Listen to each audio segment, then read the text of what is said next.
Hello YouTubers, this is going to be another fire alarm test in the dark. It's going to be my second test in the dark.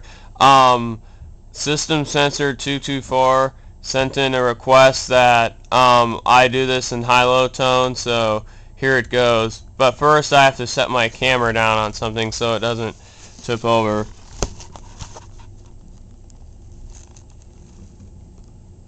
Here it goes.